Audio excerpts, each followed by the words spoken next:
Okay, so this is London, Victorian London, 1888, and I genuinely cannot breathe. The fog you're seeing is not fog. This is coal smoke. They just breathe this every single day. Locals call this a London particular. I would call it a health code violation. Apparently that's not invented yet. I'm Nova. I time traveled to one of the most famous cities in history. It immediately tried to suffocate me. Brilliant. 2 Londons happening right now. West End, carriages, top hats. East End, where I currently am. Do not panic. Jack the Ripper is also in Whitechapel right now. It's October 1888. Not a coincidence. I have a plan. The smell is layered. Coal first, then the Thamesco, basically an open sewer, then horse manure on every single road. Somehow, underneath all of that, there is bread baking somewhere, and it smells absolutely incredible. Victorian London makes no sense. Found a room in a boarding house for 4p a night. That is genuinely less than $1. You will see why. We've got a bed, using that term loosely, 1 window that doesn't fully close, 1 candle, the walls have character. I've stayed in worse places. I'm trying to think of when. I'll get back to you on that. She knocked to ask if I was of good moral standing. I said yes. Petticoat Lane market. Everything is for sale. Clothes, fish, live chickens. Someone is selling an animal I cannot identify. I think that's a raccoon. It's not a raccoon. I don't know what it is. I did not ask. Excuse me, what is that building?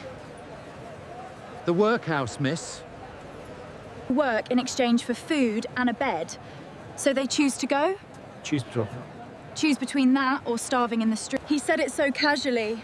I just watched a woman walk in holding a child's hand. I actually cannot. Moving on. Moving on, we are moving on. Petticoat Lane market, chaos, everything for sale. I am completely fine. Taken a hansom cab to the West End, costs 2p, smells like horse and leather. Surprisingly, I am completely into it. Found a women's etiquette school. I genuinely need to see what this is. I'm going in. Wish me absolute luck. I am standing straight. Shoulders back, chin level. Where are your gloves? It's just a bit of collarbone. A lady does not hold opinions about her own collarbone. I have broken every single rule in this building, and I haven't even sat down yet. I think I'm failing at existing. She is teaching me to walk with a book on my head. I have dropped it 4 times. She sighs louder each time. Do you actually enjoy etiquette lessons? One must be prepared for society. A lady without accomplishments is invisible, miss.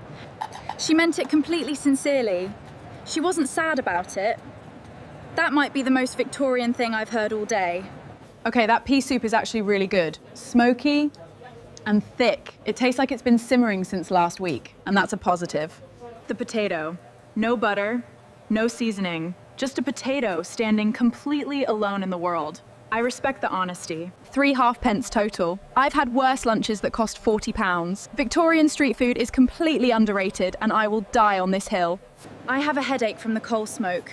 Someone recommended a physician nearby. I'm going in. What could possibly go wrong?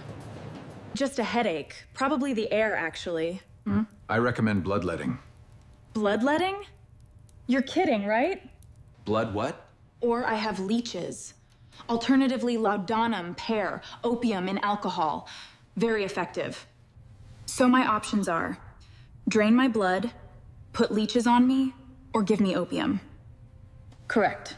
If I'm gonna survive a full day in 1888 without everyone staring at me, I need to dress the part, unfortunately.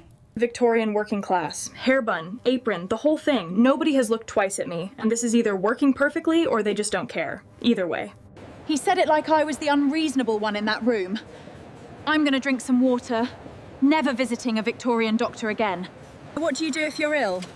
You work through it. Can't afford to stop, can you? Rest is for people with money.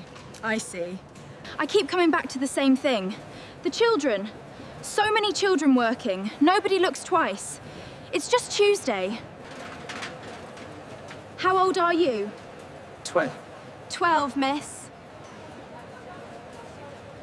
Do you ever get a day off?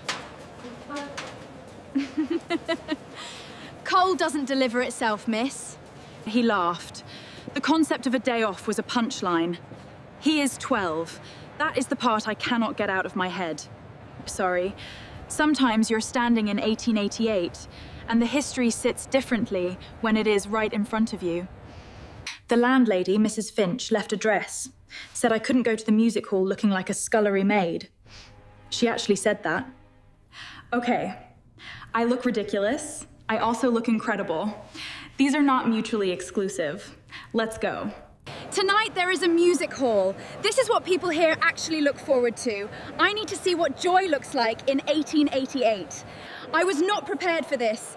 These people work 14-hour days breathing coal smoke, and they come in here and they are absolutely alive. The performer is doing impressions of politicians and the crowd is completely losing its mind. I love every single thing about this. Is it that obvious? You keep looking at everything like you've never seen a room before. This is wonderful, actually. It's the only night out we get. Have to make it count, don't we? It's late. The smoke is thicker now. The gas lamps are doing their best. Honestly, they are losing the fight. It's beautiful. The most powerful empire in the world, and also children selling matches in the dark. Both things at once. All day, every day. Grandest architecture you've ever seen, with open sewers beneath it. Women told their collarbone is a moral failure. Everything at once. I tried to stay objective today. I really did. The 12-year-old coal boy, though. I keep coming back to the children. It is the next morning. I genuinely do not want to leave. Which is insane, because I also cannot breathe and my lungs have filed a formal complaint. She returned 4 pence because I didn't eat breakfast. Yeah. Won't be taking money for nothing. One last look. 1888 London. Loud, filthy, crushing, brilliant, heartbreaking, alive. Every single day. All at once. Next time, I'm going somewhere warmer. Less smoky. Hopefully with better medical options than opium for a headache. See you on the other side.